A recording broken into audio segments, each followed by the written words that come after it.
Komplek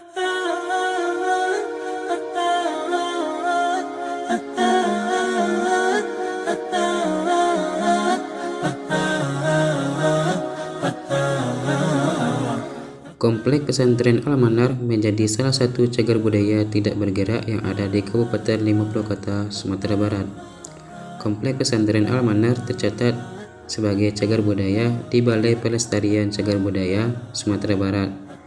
Lokasi Komplek Pesantren Al-Manar ini tepatnya berada di Jalan Simpang Batu Hampa, Jurang Batu Hampar, Nagari Batu Hampar, Kecamatan Akabiluru. Pesantren Al-Manar sangat mudah untuk dijangkau, dapat diakses dengan kendaraan roda 2 atau lebih. Hal ini karena situs ini berada tidak jauh dari pinggir jalan raya Payakumbuh Batu Hampar. Pemilik Komplek Pesantren Al-Manar adalah Yayasan Surau Syekh Abdul Rahman dan dikelola oleh Syekh Abdul Rahman.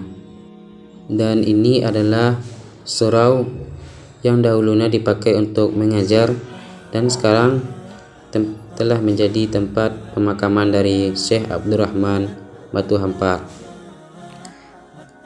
Dan kita bisa lihat semua bahwasanya selain makam dari Syekh Abdul Rahman Batu Hampar, juga terdapat dari makam-makam Syekh lainnya seperti Syekh Muhammad Arifin, yang mana Syekh Muhammad Arifin itu merupakan cucu dari Syekh Abdul Rahman Batu Hampar.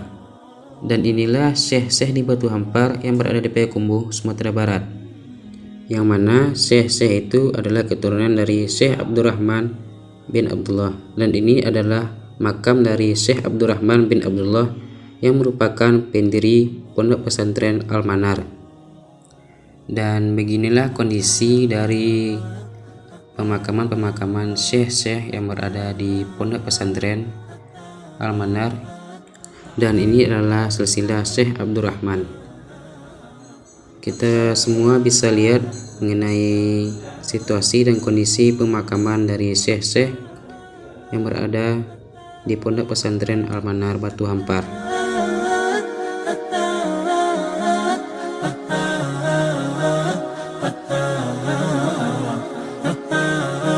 Dan selanjutnya ini adalah letak dari makam Ayahanda Bung Hatta yang bernama Syekh Muhammad Jamil, seperti yang kita lihat saat ini.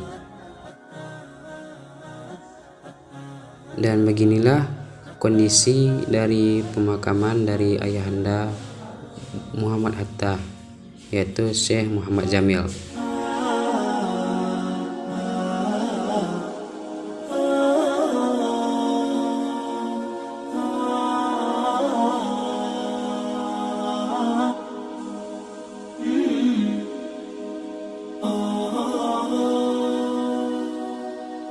Yaitu selanjutnya kita melihat bagaimana situasi dan kondisi mengenai kegiatan pesantren Al-Manar, yang mana pesantren ini didirikan oleh seorang anak dari Syekh Abdul Rahman yang bernama Syekh Damrah Arsyadi pada tanggal 1 Juli 1943. Dan ini adalah bangunan salah satu yang digunakan pada saat surau, yaitu untuk mengumandangkan azan, yang mana secara struktural bangunan menara terdiri dari kaki, badan, dan atap ke puncak menara.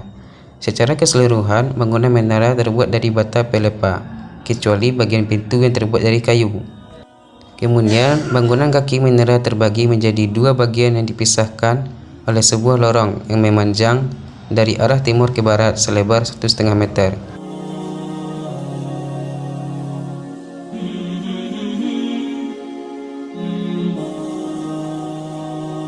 Dan ini adalah jalan untuk sampai ke puncak menara yang dapat diakses melalui sebuah pintu masuk menara yang berada di sisi timur.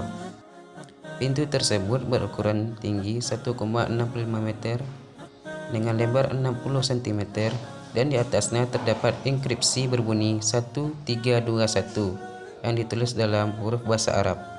Setelah itu perjalanan dapat dilanjutkan dengan menaiki sejumlah anak tangga yang dibuat secara berpilihan atau memutar sebanyak 38 buah anak tangga. Bangunan menara mempunyai ragam hias arsitektural dan dekoratif. Ragam hias arsitektural tampak dari penggunaan atap yang berbentuk kubah, Sedangkan ragam hias dekoratif tampak dari penggunaan tiang-tiang pelesteran pada dinding kaki menara. Selain itu, hiasan dekoratif juga tampak dari penggunaan hiasan jendela semu pada badan menara dan hiasan geometris pada kolom kubah. Dan beginilah pemandangan pesantren Pondok Al-Manar yang bisa kita lihat dari ketinggian melalui menara ini.